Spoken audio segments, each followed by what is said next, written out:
When we talk about worship, as in worshiping idols, what do we really mean? There are actually two ways to understand worship. One is the deeper personal meaning, and the other is the legal definition, how worship is defined in Jewish tradition and Noahide law. Let's start with the deeper meaning.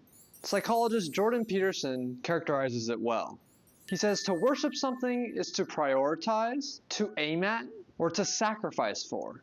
In that sense, everybody worships something, whether it be success, money, status, or God.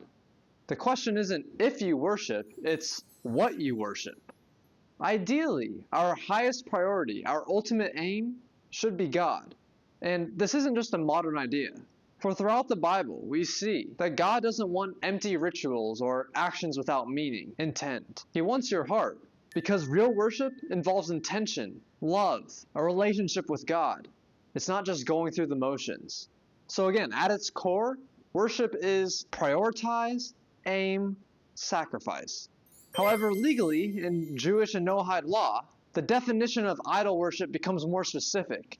Because in this case, it's about action. We only judge on the actual action. For Gentiles, all forms of idol worship are forbidden. But not every form of idolatry is considered a capital offense. That is, a sin deserving of capital punishment in a Torah-based court. According to the oral Torah, and later codified by Maimonides, only certain acts are treated as capital offenses. And they come in two categories. The first is one of the 4 special services reserved exclusively for worshiping God in the Holy Temple.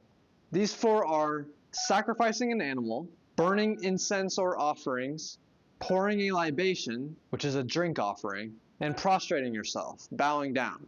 Doing any 4 of these to an idol is a capital sin. And then the second category is worshiping the idol in the unique way that its followers worship it.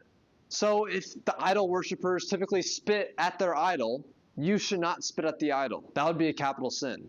So while the deeper meaning of worship is direction and intention, the legal definition focuses on specific action. Remember, worship at its core is prioritization, it's aim, it's sacrificing for. But of course, we should strive to eliminate all acts of idol worship. But hopefully we're all prioritizing God and aiming at and sacrificing for everything that God wants us to do. Please subscribe, share, stay tuned. We will uncover where all this is derived. Hopefully you learned something or this is a good reminder. Thank you for watching.